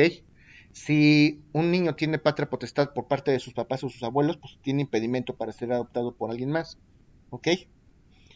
Los niños que estén en estado de desamparo, por supuesto que pueden ser adoptados. Esos pobres niñitos que están en la calle, que no tienen parientes o los niños que viven en algún orfanato que se entienden en estado de desamparo también pueden ser adoptados. Los niños que acogen el DIF, por ejemplo, y están bajo el cuidado del DIF, ¿ok? O puede ser también puede existir un supuesto en el que el juez de lo familiar, a través de una sentencia, declara perdida la patria potestad. Ya lo acabamos de ver en la sesión del día de ayer.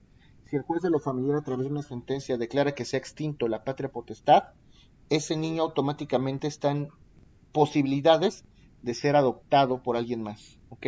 Si está bajo la patria potestad de papá o de abuelos, no puede. Pero si el juez, a través de una sentencia, extinguió esa patria potestad, ya puede ser adoptado, ¿ok? ¿Hasta aquí alguna duda? Bueno, otro supuesto también, que también se puede dar, es que si un menor está bajo la patria potestad del papá o de los abuelos, los papás o los abuelos, obviamente ante un juicio, en un proceso, a través de un proceso, den el consentimiento. Si los papás o los abuelos dan el consentimiento para que ese menor sea adoptado, el niño puede ser adoptado. Lo tienen que dar a través de un proceso, porque recuerden que el juez de lo familiar es quien tiene la última palabra, ¿ok? ¿Alguna duda hasta aquí? Pues creo que está todo claro. Empiezo a responder tu pregunta, Yanchi. ¿Quién también puede ser adoptado? También pueden ser adoptados los mayores incapaces. Sí, sí es posible. Los mayores incapaces sí pueden ser adoptados. Si una persona es mayor de edad, tiene incapacidad legal, a pesar de ser mayor de edad, no tiene capacidad de ejercicio porque tiene algún tipo de trastorno mental, también esos mayores de edad incapaces en el mundo del derecho pueden ser adoptados, ¿ok? Y pueden ser adoptados también todos aquellos mayores de edad. Ojo, esto es un supuesto muy interesante, ¿ok? Que tengan plena capacidad de ejercicio. ¿A poco los mayores de edad con capacidad de ejercicio pueden ser adoptados? Sí, sí se puede. Son casos rarísimos. Aquí la regla general es que si se va a adoptar una persona mayor de edad con plena capacidad de ejercicio, siempre tiene que ser en beneficio de la persona y a criterio del juez. ¿Cómo qué casos a lo mejor? Pues a lo mejor, sí, por supuesto. Obviamente esta persona ya tiene capacidad de ejercicio y obviamente puede manifestar y exteriorizar su voluntad, eso es correcto, ¿ok? ¿En qué casos? Vamos a suponer que yo me vuelvo a casar y a lo mejor mi hijo ya tiene 18 años, pero pues a los 18 años todavía es un niño de casa y todavía va a la escuela y todavía es hijo de padre, madre. Pues obviamente el menor naturalmente tendrá que ser escuchado en el juzgado. Claro que el menor, bueno, ya no es menor, claro que el mayor, el adolescente, vamos a llamarlo así, el adolescente que sea mayor de edad, a lo mejor tiene 18, 19, ya tiene capacidad de ejercicio, tiene que comparecer al proceso y tiene que exponer las causas y tiene que exponer por qué no tiene ningún tipo de impedimento, por qué es en beneficio del mismo. Siempre se va a actuar en beneficio de estas personas. A lo mejor aquí ya no hablamos de niños, sino de adolescentes. ¿Ok? ¿Alguna duda? Aparte de esta. Maestro, yo tengo una duda. Por decir, los niños que están en el DIF, que pues son, por decir, pues sí son huérfanos, que no tienen familiares, no tienen nada, ¿cómo pues obtienen su nombre? O sea, los apellidos, o sea, cuando crecen y pues no son adoptados y se quedaron ahí bastante tiempo, ¿cómo pues obtienen su nombre? Esto que me planteas es muy triste porque en muchos casos ni siquiera tienen nombre. Muchas veces los llaman como ellos se dan a conocer, etcétera. Entonces hay muchos adultos, esto es más común de lo que ustedes creen, ¿eh? Si una persona no acudió en su momento de manera responsable a registrar un menor, en algunos casos se da y en otros no, hay muchos supuestos en los que los niños ni siquiera están registrados. Y muchas veces es todo un tema, es todo un embrollo porque se pueden hacer registros extemporáneos. Hay casos en los cuales no están registrados y por ejemplo los van a adoptar y apenas a partir de ese momento van a ser registrados, ¿ok? Naturalmente tiene que registrarlos una persona que reconozca, o ellos mismos se pueden, claro, con la capacidad de ejercicio, cuando quieran la mayoría de edad, ellos mismos pueden acudir justamente para obtener ese registro. pero tendría que hacerse a través de un adulto responsable, de una persona que reconozca, ¿ok? Si no, pues tendremos que esperar a que lo hagan ellos a través de la mayoría. Incluso luego no llegan a saber su fecha de nacimiento, es correcto. Y es un tema, ¿eh? La verdad, si ustedes en algún momento llegan a conocer de un caso así, se van a dar cuenta que ser un registro extemporáneo es una verdadera pesadilla, porque les piden informes y a su vez tienen que ir a instituciones y en esas instituciones les piden otros requisitos, que les piden otros requisitos. Es una cadena que bueno, de verdad es complicadísimo. Entonces, estos pues, pobres niños cada vez se exponen más a ese tipo de situaciones. Muchas veces nos piden esta famosa partida de nacimiento. Para que una persona pueda ser registrada, piden una partida o un certificado de alumbramiento, por ejemplo. Si no tenemos el certificado de alumbramiento, pues bueno, entonces tenemos que ir al hospital.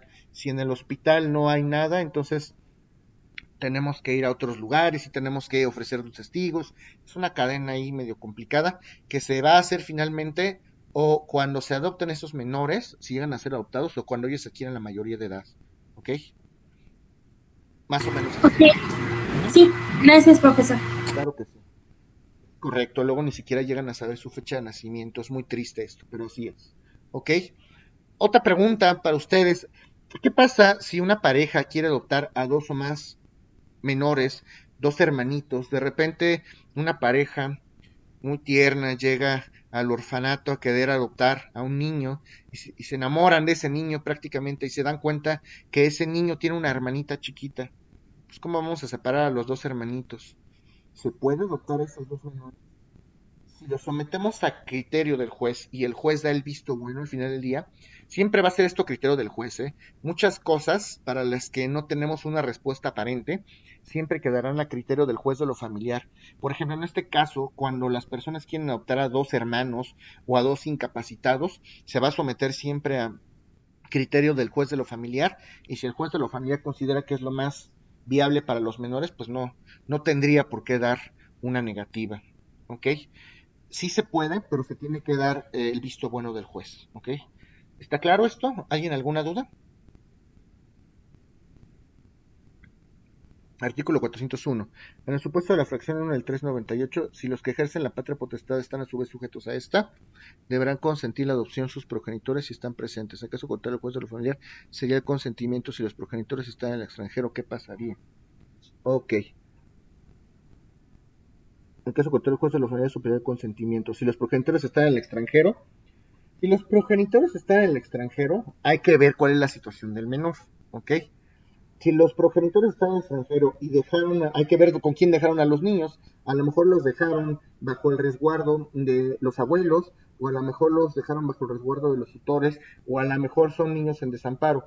Pero como lo dice en ese supuesto, si los niños están jurídicamente bajo el cargo de alguien, llámese abuelos, llámese tíos, pues el juez de lo familiar va a tener que tomar la opinión respecto del va a tener que tomar la opinión del adulto responsable que está a cargo de los niños, y si no, volvemos a lo mismo, justo lo que estoy comentando. Todo este tipo de casos son suplidos por la opinión del juez, ¿ok? Si los papás están en el extranjero, lo ortodoxo sería que a través de un comunicado procedimental que se llama despacho, le hagan del conocimiento de los papás en el extranjero, pero eso cuesta mucho dinero y es muy tardado. Si los papás están en el extranjero y siguen teniendo la patria potestad y van a regresar, pues bueno, habrá que ver. Si no, se puede hacer del conocimiento del juez esta circunstancia, y en todos los casos de duda, como lo estoy mencionando en este momento, el juez de lo familiar es el que debe suplir estos criterios. Ahí sí necesitamos atender al caso en concreto, porque la ley es muy amplia en ese sentido. Si los papás están en el extranjero, ¿van a regresar? ¿No van a regresar? ¿Están de viaje? ¿Es por trabajo? ¿Los papás dieron el consentimiento para que sean adoptados? Si los papás dan el consentimiento para ser adoptados, a lo mejor, porque se van a vivir en el extranjero, se me ocurre que hayan a lo mejor otorgado un poder o un mandato a alguna persona para que los representen en juicio. Puede ser. O si no, si de plano se desentendieron los papás, como platicamos, pues repito, siempre va a ser a criterio del juez de lo familiar, ¿ok? Bueno, tendría que ser así. ¿Alguna otra duda, niños? Ok. Bueno, ¿cuáles son los efectos de la adopción?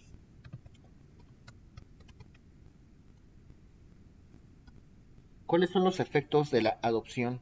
automáticamente las personas que son adoptadas, tienen un nexo, una relación de filiación. Es decir, una relación de parentesco, cual si fuera entre padre e hijo. Jurídicamente ya son padre e hijos. Automáticamente los adoptados adquieren un derecho irrevocable, porque además es irrevocable. Este derecho no se puede extinguir, no se puede revocar, no nos podemos arrepentir. A favor del adoptado se genera un derecho irrevocable de filiación. Automáticamente se genera un derecho de parentesco por consanguinidad. Parentesco por consanguinidad. Y ese parentesco por consanguinidad es irrevocable, ya no se puede extinguir. Ese es el primer efecto de la adopción. El segundo efecto de la adopción, automáticamente los niños adoptados o las personas adoptadas van a poder utilizar los nombres y apellidos que le den en un momento dado estos adoptantes, ¿ok? ¿Por qué? Justamente por lo que platicaba Claudia, por este tema, a veces los niños ni siquiera son registrados. En cuanto se adopta a una persona y se reconoce, automáticamente el juez de lo familiar manda un oficio al registro civil para justamente reconocer esa relación de parentesco. Se inscribe en el acta de nacimiento de los menores si es que la hay, y si no, automáticamente el juez de lo familiar da la instrucción para que se registre la identidad de ese menor con los nombres y los apellidos de las personas adoptadas. ¿Okay? Tienen derecho a utilizar los apellidos de sus papás ahora, son sus papás adoptivos. ¿Ok? El tercero, ok. Y ahí también se puede poner una fecha de nacimiento. Claro que se tiene que poner la fecha de nacimiento y ese es todo un tema. Porque si no tienen registro los menores, nos van a pedir, como les comentaba, el registro de alumbramiento, el certificado de alumbramiento. Si no tenemos el certificado de alumbramiento, entonces nos van a pedir testigos para que podamos acreditar en qué fecha fue la que nacieron los menores, o nos van a pedir documentación, si es que hay, para acreditar en qué fecha, cualquier tipo de documentación para acreditar la fecha del menor. Claro que debe de tener la fecha. ¿Ok? ¿Qué más? Profe. Sí. Pero si en dado caso el menor está en el DIP, me imagino que todo ese proceso pues ya lo debieron de haber pues checado las personas que están ahí, ¿no? Dentro del DIP, ¿no? Se supone que sí, en principio sí tendría que ser, pero los pobres menores de edad luego los tienen en un estado medio dubitativo. En principio lo tuvieron que haber hecho así, pero hay casos en los que hay niños que no tienen identidad.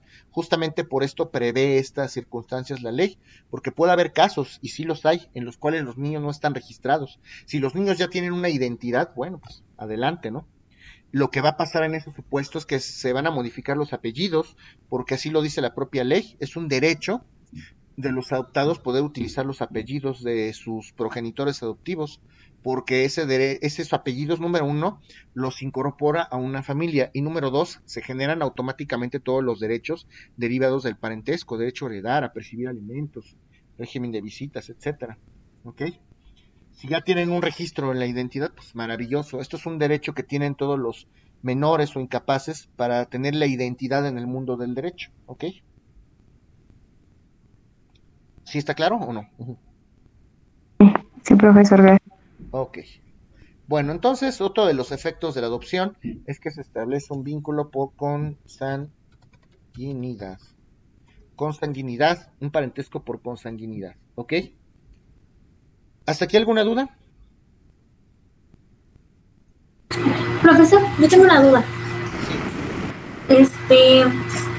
Por decir, yo adopto a una niña con mi pareja, pues estando en un vínculo de matrimonio, pero pues mi esposo y yo por un cierto tiempo nos separamos. ¿Habría algún problema eso? ¿O la niña pues tienen los mismos derechos como si fuera natural? O sea, tú estás casada con tu esposo y quieres adoptar un niño. Quiero pensar, ¿no? Cumplen los requisitos. Deben de tener por lo menos 2 años unidos. Y luego se separan por alguna razón. ¿Ok? Y durante esa separación tú me preguntas si el niño adoptado tiene los mismos derechos. ¿Esa es tu pregunta? Ajá, los mismos derechos que pues los tienen si fuera pues de ellos. Sí, por supuesto que sí, porque la adopción automáticamente genera un parentesco por consanguinidad. Si la pareja con la que tú te casaste adoptó el menor ya reconoció, más bien ya existe esa figura de la adopción, ya existe un parentesco por consanguinidad en el mundo del derecho. Por supuesto que tiene todos los derechos derivados del parentesco, como son alimentos, como son régimen de visitas, guardia y custodia. Por supuesto que opera exactamente de la misma manera, ¿ok? Ya, para efectos del derecho son tus hijos, ¿ok? Ah, ok, muchas gracias. Claro que sí. Bueno, otro supuesto, que es justamente lo que estábamos platicando ahorita, otro de los efectos de la adopción, esta pregunta que ahorita me planteaba Yanchi, es que cuando una persona con un adoptante adopta a un adoptado, automáticamente se extingue la relación de filiación con el otro progenitor. Si mi hijo está viviendo conmigo y mi nueva pareja adopta a mi hijo, automáticamente se extingue la filiación entre la mamá consanguínea y el menor, a menos, como lo hemos platicado, a menos de que el juez de lo familiar, que también hay casos, a menos de que el juez de lo familiar determine que por las circunstancias aplicadas al caso concreto, porque así lo requirió el menor y porque ha sido escuchado en juicio, no sea lo conveniente para él. Recuerden que ese tipo de decisiones siempre son a criterio del juez de lo familiar. La regla general es que si mi nueva pareja adopta a mi hijo, pues ya se extingue la afiliación con su progenitora. Pero puede ser, porque también se dan estos casos, puede ser que el juez de lo familiar determine que no es lo más conveniente para el menor. En ese supuesto, el juez tendrá que establecer las reglas concretas mediante las cuales se va a seguir atendiendo esta relación entre la mamá consanguínea y el menor adoptado, que es justamente la duda que me platicaba esta Yanchi. ¿Alguna otra duda?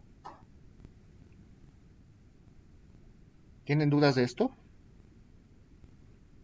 Ok. Bueno, ahora sí, niños, vamos a hablar de los requisitos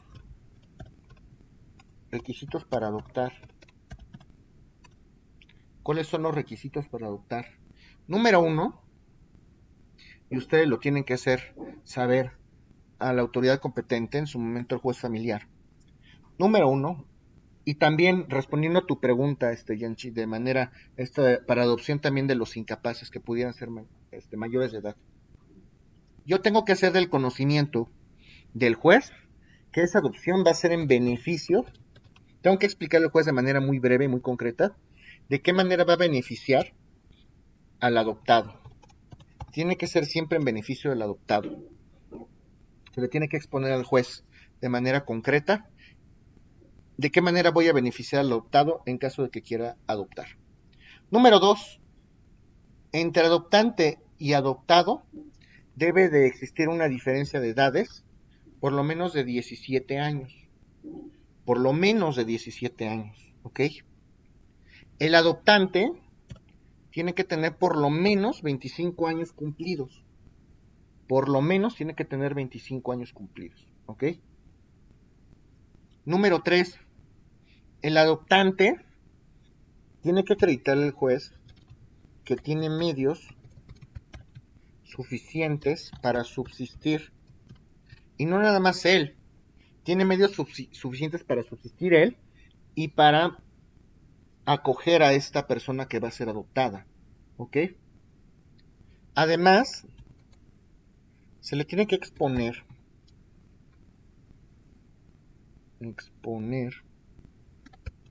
de manera clara y sencilla,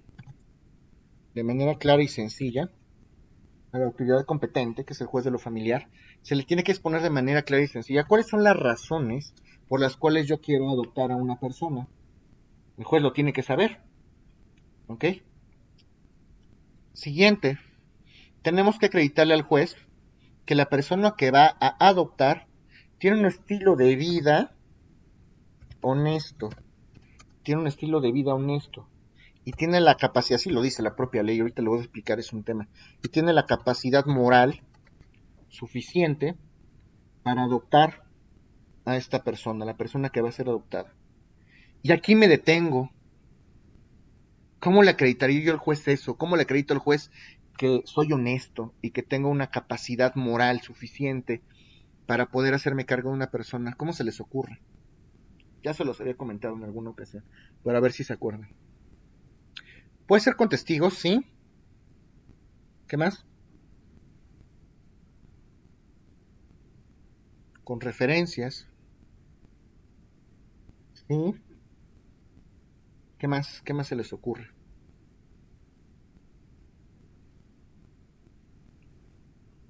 ¿A alguien se le ocurre algo más? Ese es otro requisito, por supuesto, antecedentes penales. Bueno, yo les comentaba que podemos acudir ante el juez, no solamente en caso de que existan pleitos, podemos acudir al juez para solicitarle una serie de situaciones que no necesariamente están involucradas, en las que estén involucrados pleitos o litis o controversias. Hay unas diligencias, hay unas actuaciones que se hacen ante los jueces que se llaman diligencias de jurisdicción voluntaria. En estas diligencias de jurisdicción voluntaria, las personas acudimos de manera personal, de manera voluntaria. Una sola persona puede acudir al juez para solicitarle algo de manera concreta. ¿Ok? Dentro de las diligencias de jurisdicción voluntaria, seguramente han escuchado de las famosas que se llaman apeides linde, que no tienen nada que ver en esto, pero es un tipo de jurisdicción voluntaria, donde le solicitamos al juez que define exactamente las medidas de un terreno, ¿no? Por decir algo. Dentro de estas diligencias de jurisdicción voluntaria, hay unas diligencias que se les conocen como ad perpetuam. Diligencias ad perpetuam. Oye, juez, voy a ser notario, o quiero ser notario. Dentro de los requisitos me están pidiendo que acredite que soy una persona honorable, moralmente viable. Puedes emitir una sentencia donde tú, como autoridad jurisdiccional, declare que soy una persona honorable, viable. Eso se hace a través de las diligencias ad perpetuam. Y sí, el juez sí lo puede hacer. Solamente que, como dicen, tengo que acreditarle al juez, pues justamente estas circunstancias. Dentro de estas diligencias ad perpetuam, como bien lo dijo Abigail, yo puedo ofrecer testigos. Y seguramente el juez me va a pedir cartas de antecedentes no penales. Hay cartas de antecedentes no penales federales y locales, para acreditarle justamente al juez, pues que no he sido sujeto a ningún tipo de proceso en materia penal.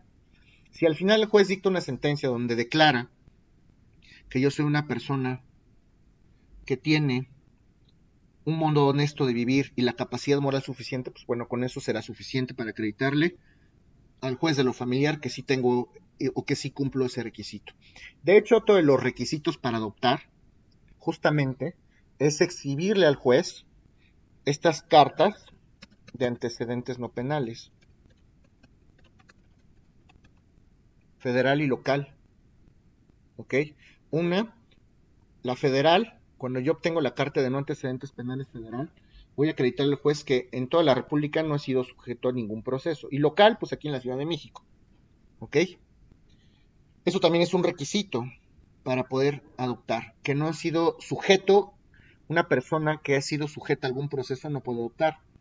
Otro de los requisitos es no haber sido sujeto a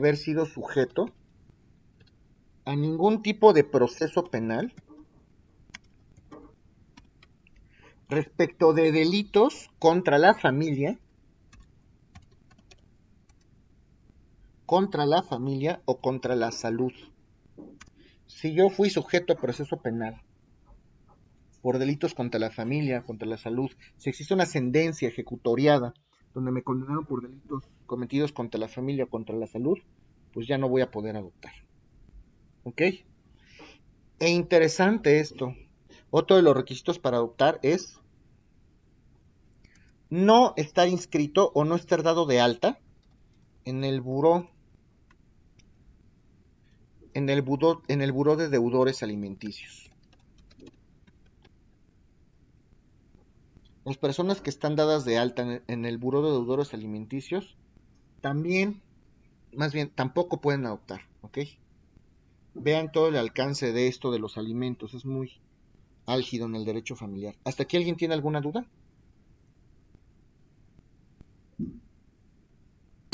Yo tengo una duda, bueno, otra. Sí, adelante. Cuando adoptas a una persona, por decir, ya hay por decir, no sé cómo se le diga, como un tipo curador para, pues, para las personas que adoptaron a esta persona, pues, al menor. No, el curador solamente se nombra cuando se nombra un tutor. El tutor no tiene ningún tipo de parentesco con el, puede no tener ningún tipo de parentesco con el menor. Obviamente si tengo la patria potestad es porque se asume que sí un nexo entre ascendientes y descendientes, y las personas que tienen sujeta esta patria potestad, dentro de sus facultades está implícita la administración de los bienes del menor, pero se asume que hay un nexo de parentesco. Si yo adopto a una persona, también está implícito que tengo un nexo de parentesco, y por ende existe una patria potestad, porque se considera pariente por consanguinidad. Entonces, tutor, a menos que adopte, porque recuerden que les acabo de mencionar que el tutor en un momento dado también puede adoptar a las personas, a menos que el tutor adopte al pupilo, ahí el tutor ya no va a necesitar ningún tipo de curador, porque ya existe un parentesco por consanguinidad. Pero si el tutor no es pariente y lo nombró el juez, por ejemplo, de manera interina, de manera forzosa se tiene que nombrar un curador. Entre adoptante y adoptado no hay curador, ¿ok? ¿Sí me explico? Ok, gracias. Sí. ¿Alguien más? Maestro, yo tengo una duda. En caso de que parientes cercanos de la persona que va a adoptar tienen antecedentes sobre la familia y la salud, ¿qué pasaría? ¿Si se le da la adopción o no? Los parientes cercanos, como tíos, como abuelos, ¿a eso te refieres? Ajá. ¿Pero Sí. qué antecedentes contra la salud? A ver, cuéntame. O sea, delitos contra la salud. ¿Ellos hayan cometido Sí. algún delito? Ajá, sí. ¿Quién va a adoptar al menor? ¿Los parientes o tú? Yo, pero un ejemplo, mis parientes tienen antecedentes Ah, sobre delitos. exacto. No, pues si tus parientes van a adoptar, ellos no pueden hacerlo. Si tú no tienes antecedentes, entonces sí puedes hacerlo. Recuerden que en todo momento se tiene que escuchar al menor y se tiene que escuchar a las partes. Siempre todo va a ser en beneficio del menor, beneficio para el adoptado. Por la general te voy a decir que no, porque la persona que está obligada a no haber sido condenado por delitos es la persona que va a adoptar. Pero el primer requisito que les mencioné es que sea en beneficio del adoptado. Si por alguna razón alguien hace del conocimiento del juez de lo familiar este tipo de circunstancias y el juez concluye, conforme el criterio del juez establece que eso puede ser perjudicial para el adoptado, pues a lo mejor el juez puede decir que no, pero no se está incumpliendo el requisito consistente en que tú tengas algún tipo de antecedente. Tú estás libre de antecedentes.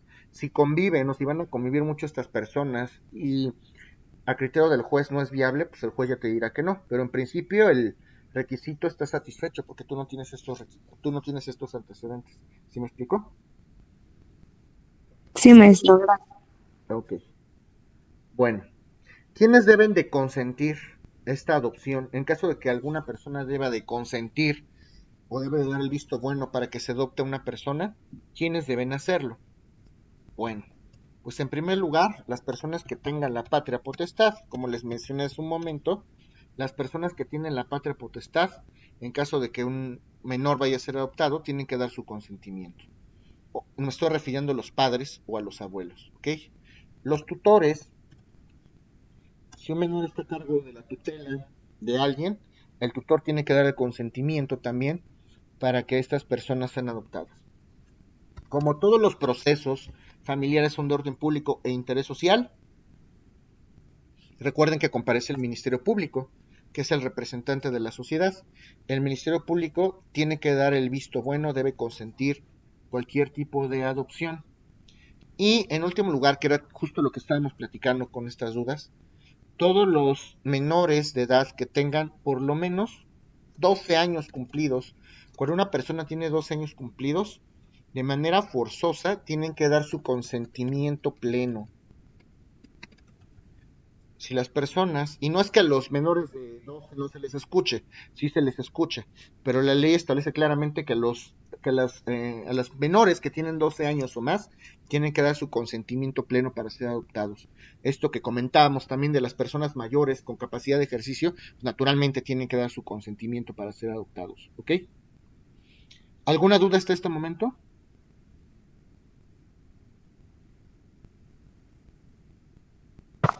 Profesor, ¿cuáles son en esta parte que nos dice que las personas que tengan a su cargo la patria potestad pueden ceder, ¿no? Estos derechos? Pues no, pueden consentir que una persona vaya a ser adoptada, ¿ok? Pero en esta parte, ¿qué requisitos piden? O sea, nada más, por ejemplo, yo tengo a mi hijo, voy ante el juez de lo familiar y le digo, ¿sabes qué? No sé, tengo que decir, pues no me alcanza para comer, por eso mi hijo, pues, no sé, se lo dejo a mi hermano para que lo adopte. ¿Algo así tienes que justificar? O nada más porque, no sé, no debes de tener como una cierta justificación. Esa es como mi duda. Claro, recuerden todos los requisitos que les acabo de mencionar. Si se va a adoptar una persona, siempre tiene que ser en beneficio del adoptado, en primer término. Y además la persona que adoptar tiene que exponer las razones por virtud de las cuales quiere adoptar a un menor. Y estas razones tienen que ser concretas, tienen que ser claras y tienen que ser viables en el mundo del derecho. No es nada más porque, pues es que se pelearon los papás y se pelearon una semana y no se hablan. Por supuesto que no. La persona que va a adoptar tiene que exponer y tiene que convencer al juez de que es lo mejor para el menor, en primer lugar. Si una persona inicia este requisito de adopción y sabe, por ejemplo, si algún pariente es quien quiere adoptar y sabe que estos menores están sujetos a la patria potestad de alguien, pues forzosamente tienen que ser llamados los progenitores a juicio. Entonces la persona que pretende adoptar lo que va a hacer es decirle al juez de lo familiar, mira, yo pretendo adoptar a esta persona, pero está bajo la patria potestad de sus papás, ¿no? Por decir algo. Si yo después de haberle expuesto como presunto adoptante, después de haberle expuesto todas las razones al juez por las que quiero adoptar un menor, le digo al juez que está bajo la patria potestad de alguien, automáticamente el juez va a ordenar llamar a los papás. A ver, aquí la persona que pretende adoptar está diciendo que es lo mejor porque ustedes han descuidado, porque ustedes no pueden, por lo que sea, ¿no? ¿Ustedes qué opinan? Obviamente va a llamar a los papás, los va a notificar personalmente su domicilio, tienen que ser oídos y ahí es cuando los papás van a exponer. Mira, pues número uno, yo sí doy mi visto bueno porque no tengo tiempo o porque estoy de viaje o porque la relación es más viable entre el pariente o porque es en beneficio del menor, etcétera. Ellos tienen que exponer los razonamientos que estimen convenientes, ¿ok? Finalmente, el juez, lo mismo, el juez de lo familiar nunca va a dejar en estado de indefensión a la persona que pretenda ser adoptada.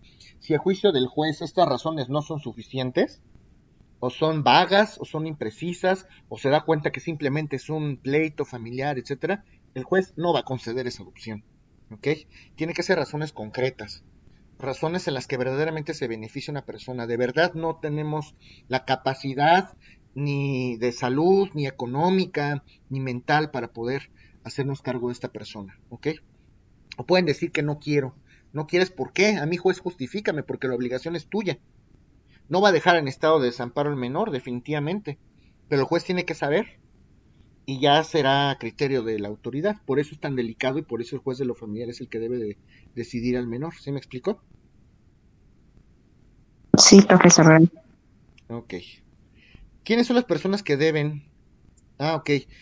A ver, Karen, les comentaba yo que en algunos casos, como en este que estamos platicando, en algunos casos hay algunas personas que deben de consentir estas adopciones. ¿A quién se le va a pedir la opinión? El juez de lo familiar, ¿a quién va a escuchar?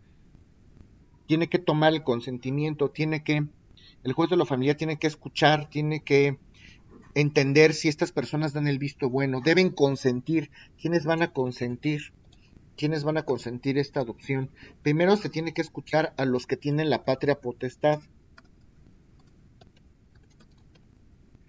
La adopción debe de ser consentida ¿por quién? Por quienes tienen la patria potestad, número uno.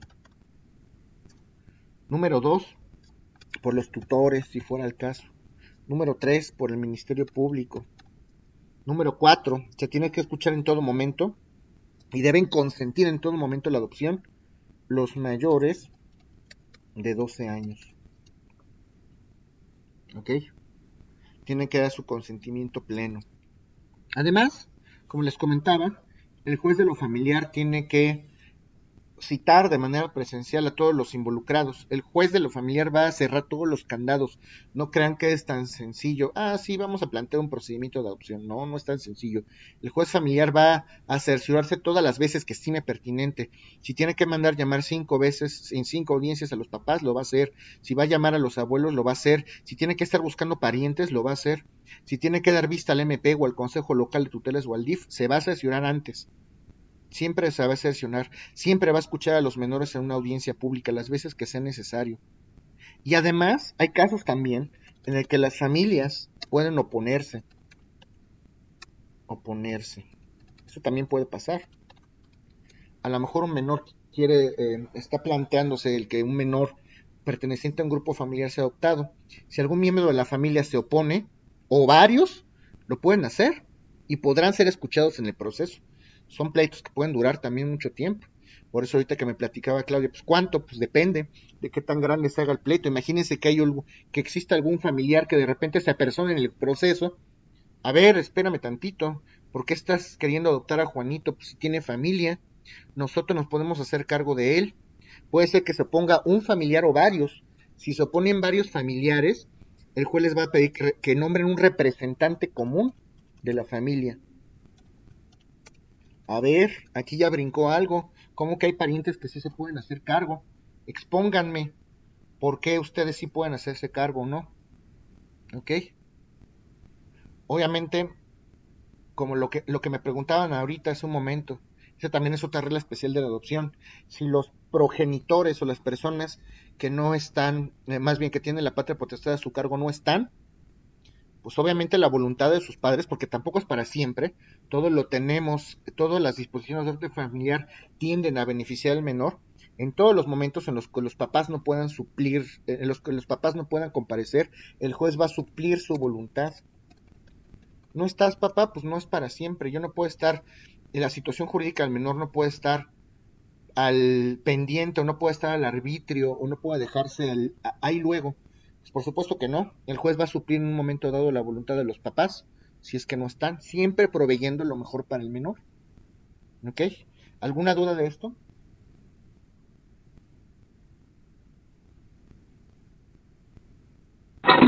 Profesor, una duda. Sí, adelante. ¿Sí me escucha? Sí, adelante. Bueno, por ejemplo, si una mujer dan adopción a su hijo porque lo tuvo chica y no lo quiso y así, ¿no? Por X cosa. Y entonces llegaron las personas y lo adoptan. Y ya después de tiempo, la mamá, la mamá se arrepiente. Y, bueno, eso es irreversible, ¿no? Pero, por ejemplo, el niño quiere ir con su mamá biológica. Ahí, ¿qué se hace? No quiere estar con los que lo adoptaron. Ahí, ¿qué se hace? El juez, recuerden, lo mismo que les platicé hace ratito. Si el niño quiere estar con la mamá, el juez tiene que escuchar al menor en una audiencia. Número 1, la adopción es irrevocable. El nexo de parentesco por consanguinidad que existe entre ese niño y su familia adoptiva ya no se puede revocar. Número 1. Número 2, si el juez, si el niño es escuchado por el juez y el niño manifiesta su voluntad justamente para ver a su mamá consanguínea, pues el juez puede tomar medidas necesarias. A lo mejor el juez, que es justo lo que me platicaba Yanchi hace un momentito, el juez a lo mejor puede decretar algún tipo de medida para que se establezca un régimen de visitas entre la mamá y el menor, por ejemplo, ¿ok? Vamos a establecer convivencias porque el menor quiere, todo es en beneficio del menor. Y el juez va a analizar el caso concreto. Siempre va a proveer en beneficio del menor. La adopción ya es irrevocable, eso es un hecho, ya no se puede extinguir. Pero si es deseo del menor, pues bueno, puede ser escuchado el menor y puede establecerse algún tipo de providencia por parte del juez de lo familiar. Es justo lo que platicábamos, ¿ok? Bueno. Gracias, profesor. Claro que sí. Hay otro tema interesante. Es uno entre varios, Es uno entre varios. Pero en el mundo del derecho, prácticamente se pueden hacer muchas cosas. Puede ser que una persona que adoptó aparentemente haya cumplido todos los requisitos para adoptar, pero en el futuro puede acreditarse que tal vez no fue así. Por ejemplo, voy a poner un ejemplo. Ya estos son casos muy raros, son casos rarísimos. Pero vamos a suponer que uno de los requisitos para adoptar es que no tenga antecedentes penales. Y le acredito al juez que no los tengo. Y resulta que después se suscita que siempre sí los tenía, que no se cumplió con el requisito, que se cometió un hecho ilícito, que ese menor ya puede pasar, que un menor ya estaba adoptado por otra persona, que no existía esa diferencia de edades de 17 años. A ver, ¿qué está pasando aquí? El juez de lo familiar tiene que conocer esos asuntos. ¿Es posible demandar la nulidad de la adopción? Como si esa adopción nunca hubiera nacido en derecho. La única manera de demandar la nulidad de la adopción es que se acredite que una vez que el menor ya fue adoptado, cualquiera de los requisitos que se pedían para tal efecto no fueron cumplidos, a pesar de que en ese momento el juez creyó que sí. ¿Ok? Por alguna razón, porque eso pasa, resulta que se le hizo saber al juez que sí existía esta diferencia de 17 años de edad y en realidad no.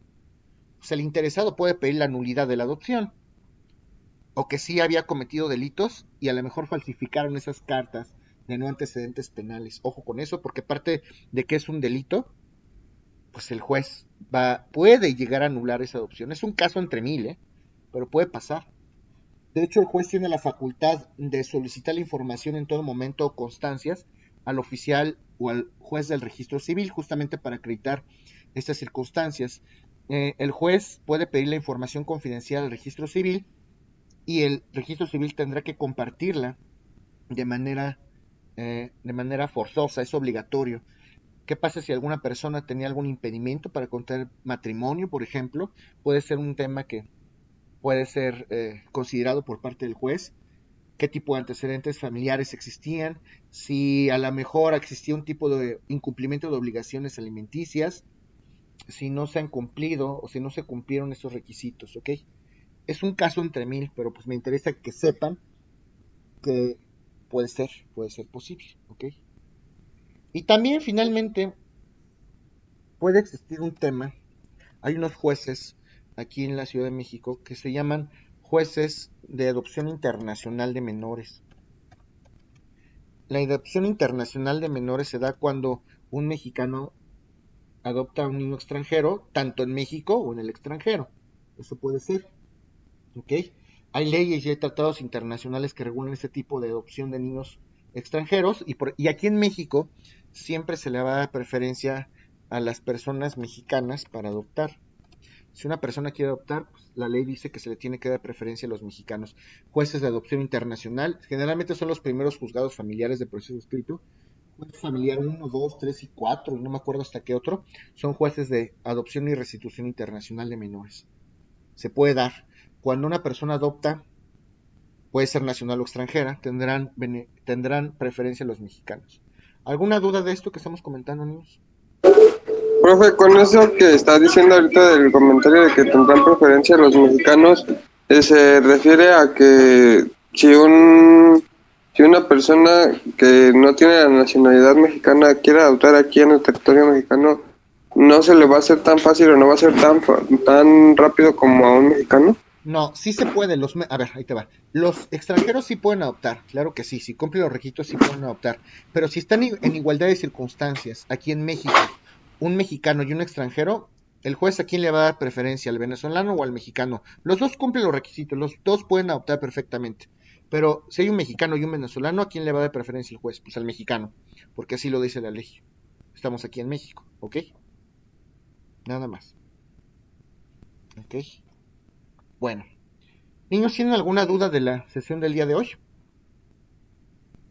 Buenas tardes, le pido mil disculpas por no ser tantos. Ok, no hay problema, José Antonio. ¿Alguno otro tiene alguna duda? No, profesor, ninguna.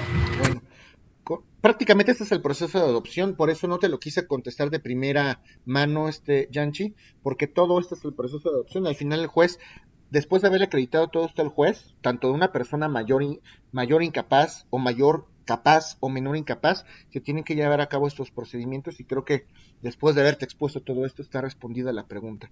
Si no, me dices si la respondemos, ¿ok? Pero pues el día de mañana ya empezamos, el día lunes, ya es el día lunes, empezamos a ver el último tema de estos que tenemos, vamos a ver tutela y después empezamos a aclarar dudas, ¿ok? El día lunes empezamos tutela. ¿Alguien tiene alguna duda de la clase de hoy? Ok.